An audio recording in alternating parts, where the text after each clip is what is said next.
moi j'aimerais qu'on revienne quand même au fondement même du nom de votre école, c'est le miroir. Et j'aimerais qu'on en parle du miroir. Parce qu'en fait, le miroir, pour moi, c'est comme une auberge espagnole. Tu trouves que ce qui t'y amène. Par exemple, Angela Merkel, elle a peut-être le même miroir que Scarlett Johansson.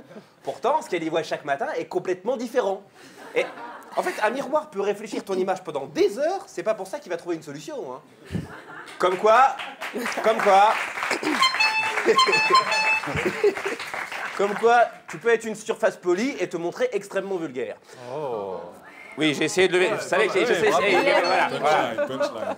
Mais moi, en fait, j'ai un gros problème avec les miroirs, ou plutôt, c'est les miroirs qui me posent un problème de gros. Non, vous savez, vous connaissez ce proverbe chinois qui dit hein, quand tu manges des glaces, enfin, manger des glaces t'empêche de te regarder dedans.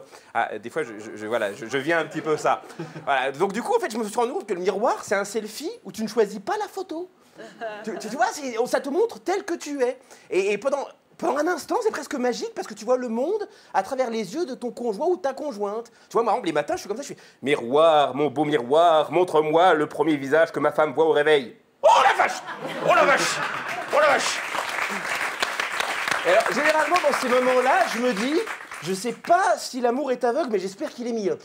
Non, parce que c'est vrai, c'est terrible. En plus, je pense que tout le monde a ce même problème face à un miroir. On y voit des choses qui nous plaisent pas. C'est d'ailleurs pour ça qu'on se maquille devant un miroir, qu'on se coiffe. Je veux dire, en fait, on essaie de se photoshopper en direct. Mais si le miroir pouvait parler, il nous dirait « Mais espèce d'escroc, je sais très bien que t'as des boutons plein la gueule sous ton fond de teint !» Et en fait, se maquiller devant un miroir, c'est un petit peu comme rentrer le ventre sur une balance. Ça change pas la réalité. Et ça, c'est du vécu, ça. Mais oui, non, mais... ça change rien. Alors, il y a une légende urbaine, il dit pas que les vampires, par exemple, n'auraient pas de reflet dans le miroir. Alors, je suis désolé, mais Hollywood, gros mytho.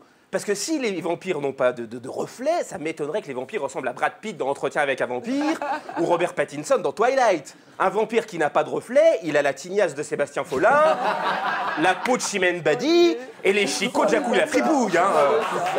Non, mais c'est vrai, parlons clairement. En fait, un miroir, ça te montre, toi, le modèle de base. C'est-à-dire, voilà, sans option. Un téléphone qui fait que téléphone. Alors, vous allez me dire, mais pourquoi il parle du miroir alors que c'est l'école miroir? Eh bien, tout simplement parce que l'école miroir, c'est une école de théâtre et de cinéma qui te montre la France au réveil, sans maquillage. C'est une école, voilà, où la France et les Français sont pas forcément tous blancs et catholiques, où les Noirs sont pas forcément des sans-papiers et où les musulmans sont pas forcément des terroristes. Parce que c'est ça l'avantage d'un miroir sur un appareil photo, c'est que ça ne fait pas de clichés. Ah.